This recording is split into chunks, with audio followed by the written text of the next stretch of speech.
All right, I'm up in the front of the boat and I love this. I love the view. I mean, I feel like I can see for miles. The sun's high, and this is really key too. We've got sun at almost its height, at its peak, which is going to really allow us to get great visibility. And as I'm looking, you know, around, I'm going to just turn around and tell you what I see. As I look towards the angle of the sun, I notice I can't see as far, right? I have a lot of glare on the water. I can't quite see as deep or as far. As I spin around, I notice that as the sun gets on my back, I can see further and further and deeper and deeper. So having that sun on your back over your shoulder is huge in being able to help your visibility. As I see what looks like a nest right here, this is what we're targeting, but I don't see a fish on it, right? There's no fish here. You're gonna see a lot of this, and I'm gonna take you guys right through this nest. But let me describe it to you. We have moss all around it, and I can see zebra mussel shells. I can see rocks. You can actually see the heart of the nest.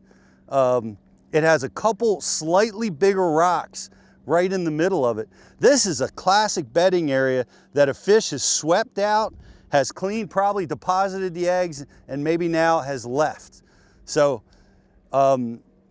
maybe not. Maybe we have a fish that is very, very sensitive to our presence, and I'm looking around for it. I'm looking to see if I've spooked this fish off of this area or not, as I'm taking you guys on a tour right over top of this nest. But I don't see the fish, but that's what I'm looking for. Right here we have rock. It's dark, it's gonna heat up.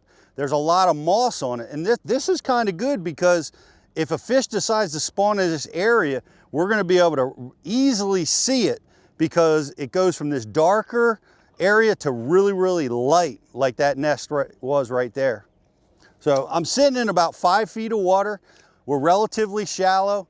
I'm working on the protected side of this cove that I'm in right now, because that's going to give me a little bit more visibility.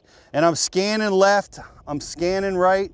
The whole time I'm firing a bait out there, just really not targeting anything, but I'm just firing out, look, and in you know, anticipation that there could be a cruising fish that I might catch really by accident. Now we've got to change. This is key. All right, we've gone from dark mossy grass, we've got another foot of depth, and we've dropped off in really sand bottom. And this is really a great little change that is important to take notice of. You have these sand flats right adjacent to a rocky, mossy area. The fish oftentimes will use this to cruise, or they will use it to place their nests right on the edge of that, where the sand transitions into that mossed up rock. Bass U, folks. Information is pouring over. If you want to learn more about every lake, how to fish shallow, deep, in between, skipping docks and rocks and cranking, slow wiggling, chatter smattering, you get it at Bass U. Get on Bass U TV, check it out, sign up, be a member, be part of it, folks. Keep learning.